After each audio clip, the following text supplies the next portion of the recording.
I want us to all stand before the Lord. You can hold your device. And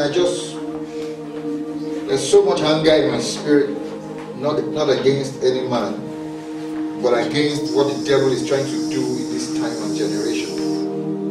Yes, we know that the Bible says that the days are evil, but we're now not going to start sleeping and dragging our lives the way the devil wants it to be.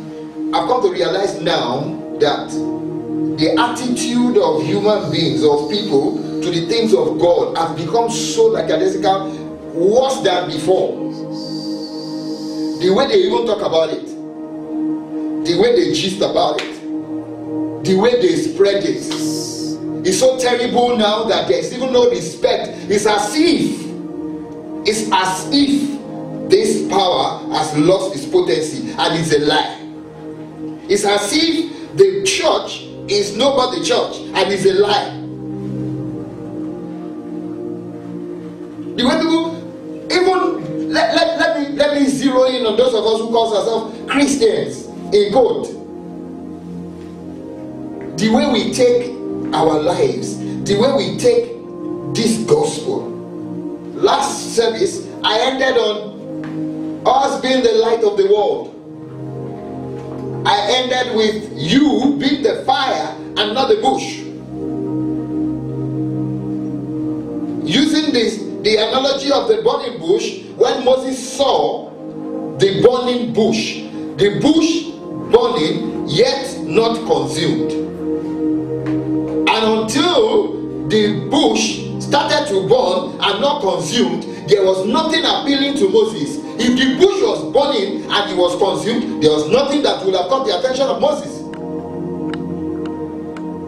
But because there's a supernatural that was happening with the bush, it caught the attention of Moses. Moses had to turn. And the Bible says, as Moses turned to look, God called. So, what is the supernatural today? That is, what's that special thing about you? What's special about your life? What's special?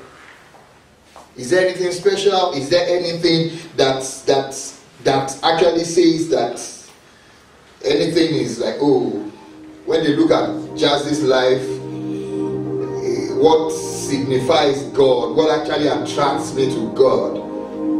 What? When I'm around you, you bring up a conversation that is absolutely impure, and then I join in the conversation so that, because I don't want you to feel like I am being holy.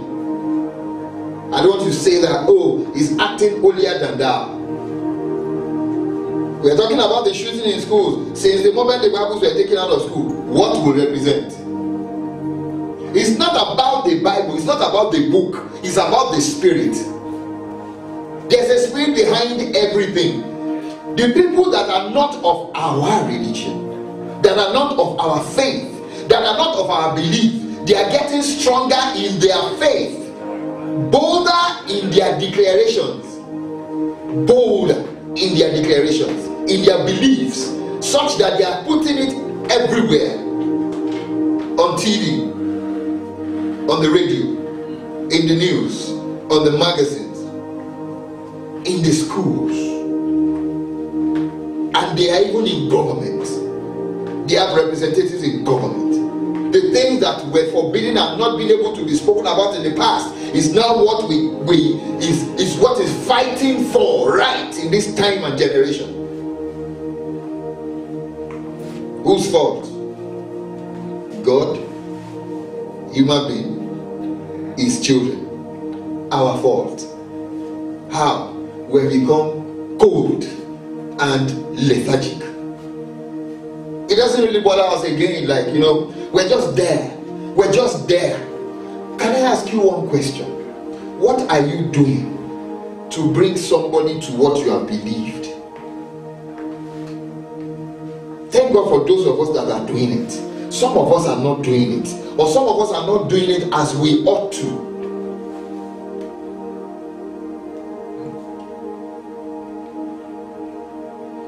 another news of the shooting. I don't even want to talk about the shooting.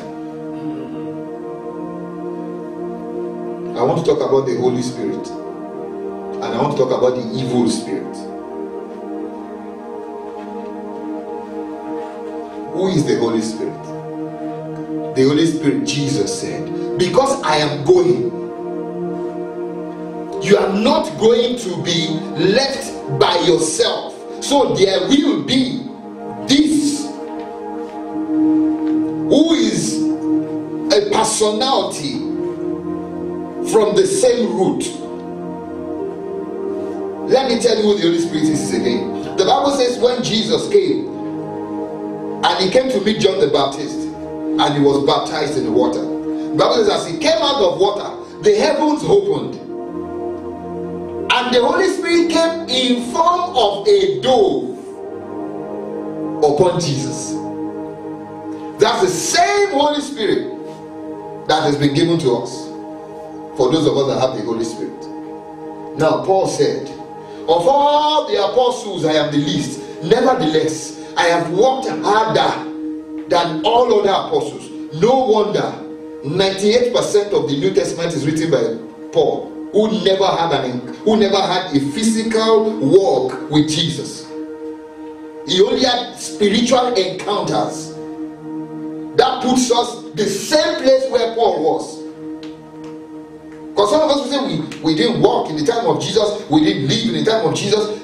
Saul, Jesus was dead and resurrected when Saul, who became Paul, started to preach the gospel. And this Holy Spirit is not just for preaching the gospel, it's for everything about you. It's the same Holy Spirit that will teach you what to invest in and what not to invest in. It's the same Holy Spirit that will train you. These are the people you need to walk with. This should be your friend. This should not be your friend. This is where you should be. This is not where you should be. We have become quiet, and things are going wrong everywhere. As few as we are in this room, Jesus sent them out 2 by 2. So we are too much right now. He sent them out 2 by 2. That is how the gospel got to us. Are you quiet? One question. I don't talk about the church. I'm not coming to you and say, oh, please come to my church. I talk about the church, but I first talk about Jesus. When I don't talk about Jesus, I don't invite you to church. Because it's not like I'm trying to snap somebody who's already in a church, you understand what I'm saying, to come to this church.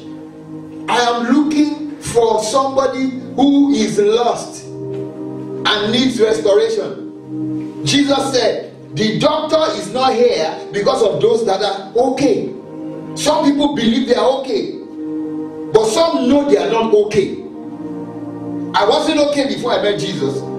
I'm still not fully okay. So I need him all the days of my life. That's why I cannot join just any church where they are told, or where the word of God is not being preached, or where, rather than for me to be progressing, I'm regressing because of all nonsense, things that don't matter, things that will not take me to heaven, gossip, lies, having the form of godliness, denying his power. I don't want to be there. And this the devil is using in this generation. He's making people to say, you know what, look, rather than just going to church and be messed up, I will seek God in my house. It's a lie. That's not the will of God. If it's the will of God, Jesus will not say, I will build my church and the gates of hate will not prevail. He won't say that. We need to come back to ourselves, the reality of you and why you are doing what you are doing. Don't just go to church because you want to please somebody in church, or because you want somebody to feel comfortable, or because you don't want somebody to feel like, I didn't come to church today, will talk about me, or I don't like how he will react to me if I don't come today. Then church is not about that.